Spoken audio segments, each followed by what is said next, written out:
Por muitas décadas, o Japão foi uma exceção no mundo financeiro. Enquanto bancos centrais em vários países aumentavam as taxas de juros, o Japão as mantinha perto de zero.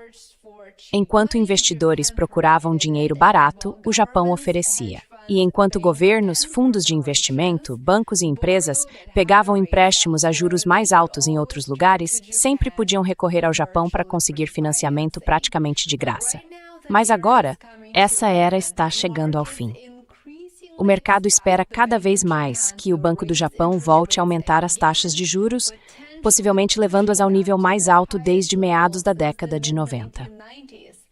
À primeira vista, claro, isso pode não parecer grande coisa. Afinal, estamos falando de taxas de juros que saem de níveis muito baixos para níveis apenas um pouco menos baixos.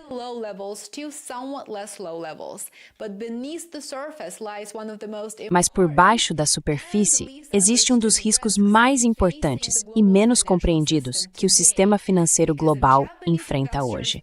Porque se os investidores japoneses começarem a trazer o dinheiro de volta para casa, o que, aliás, já começou a acontecer, eu até comentei sobre isso antes, e se o famoso carry trade do iene começar a se desfazer, as consequências podem ir muito além do Japão.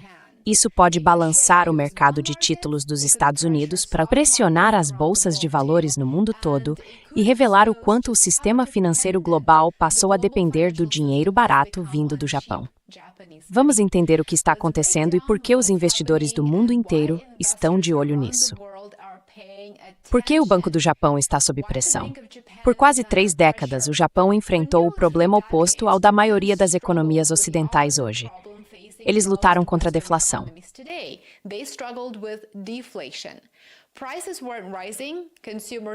Os preços não estavam subindo, os consumidores adiavam as compras, o crescimento econômico estagnou, e o Banco do Japão respondeu mantendo algumas das taxas de juros mais baixas da história moderna.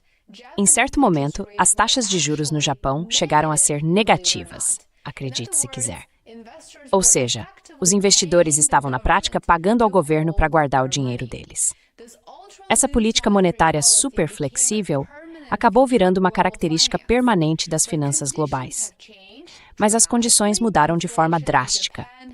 A inflação no Japão tem ficado acima da meta do Banco do Japão por um período prolongado, os salários estão subindo, os custos de importação continuam altos e o iene japonês se desvalorizou bastante em relação ao dólar americano.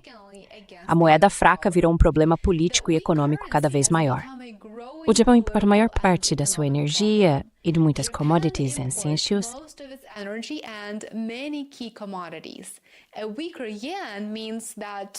Um iene mais fraco significa que as famílias japonesas acabam pagando mais caro por combustível, por comida e por todos os produtos importados. Como resultado, cresce a pressão sobre o Banco do Japão para normalizar a política monetária. E é aí que a coisa fica interessante. A verdadeira história não está no que acontece dentro do Japão. A verdadeira história está no que acontece fora do Japão. O país é um dos maiores credores do mundo. Os investidores japoneses, juntos, detêm trilhões de dólares em ativos no exterior. Isso inclui títulos do Tesouro Americano, títulos europeus, dívidas corporativas, ações, fundos de private equity, projetos de infraestrutura e praticamente todas as grandes classes de ativos que você possa imaginar. E por quê? Porque os retornos no Japão foram tão baixos por tanto tempo que acabou sendo mais vantajoso e mais rentável investir o dinheiro em outros lugares.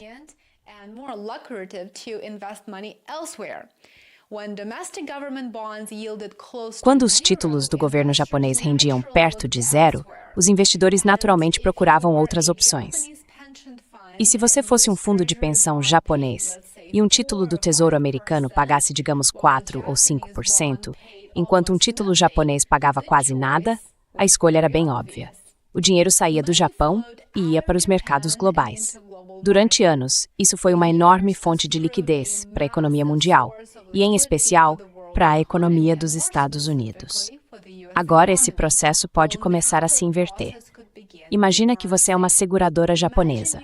Por muito tempo você investiu bilhões de dólares em títulos do Tesouro Americano, porque o rendimento lá fora era muito maior do que o que dava para conseguir em casa.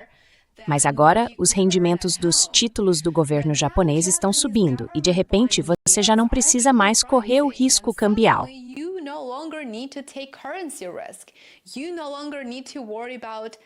Você não precisa mais se preocupar com os custos de proteção cambial e pode simplesmente buscar retornos atraentes dentro do próprio país.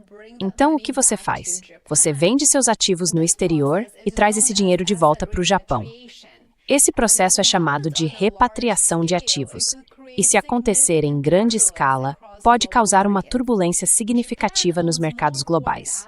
O Japão possui mais ativos no exterior do que qualquer outro país do mundo. A posição internacional líquida do país ultrapassa 4 trilhões de dólares. Mesmo uma realocação modesta desses ativos pode ter grandes consequências.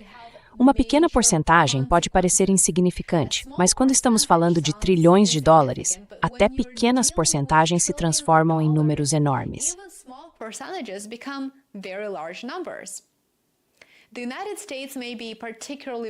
Os Estados Unidos podem estar especialmente vulneráveis. O Japão tem sido um dos maiores detentores estrangeiros de títulos do Tesouro Americano, e por décadas, investidores japoneses ajudaram a financiar os déficits do país. Mas o que acontece se esses investidores começarem a vender?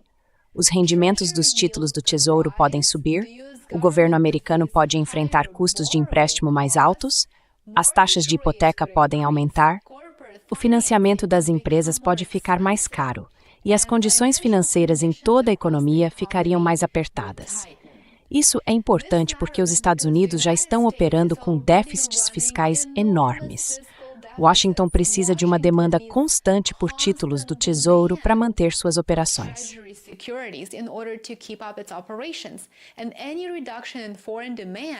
E qualquer redução na demanda externa acaba aumentando a pressão sobre os compradores domésticos para absorver a nova emissão de dívida. E o que isso faz é que pode significar rendimentos mais altos em toda a curva. A ironia aqui é evidente, claro. Muitos investidores se concentram no que o Federal Reserve está fazendo, mas um dos maiores riscos para os custos de endividamento dos Estados Unidos pode vir de decisões tomadas a milhares de quilômetros de distância, lá em Tóquio. Agora vamos falar sobre o que talvez seja a parte mais importante desse quebra-cabeça, o chamado carry trade do iene. Por anos, investidores pegaram dinheiro emprestado em ienes japoneses, com taxas de juros extremamente baixas. Depois, converteram esses recursos em dólares ou outras moedas e investiram em ativos com rendimentos mais altos.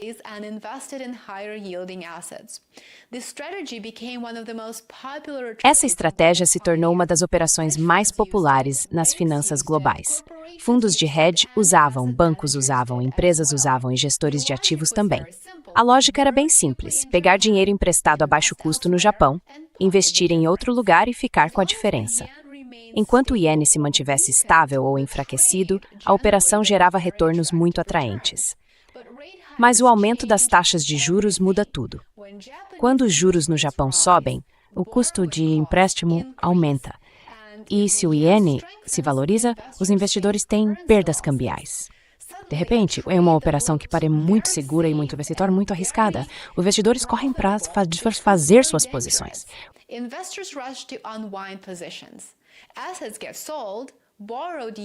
Os ativos são vendidos, o iene tomado emprestado é recomprado e a volatilidade do mercado aumenta. É aí que a história financeira se torna importante. As operações de carry trade costumam funcionar em silêncio por anos.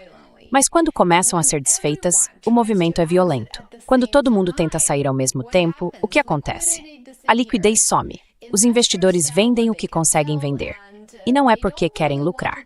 Eles só querem se livrar desses ativos. Ninguém quer ficar segurando o prejuízo.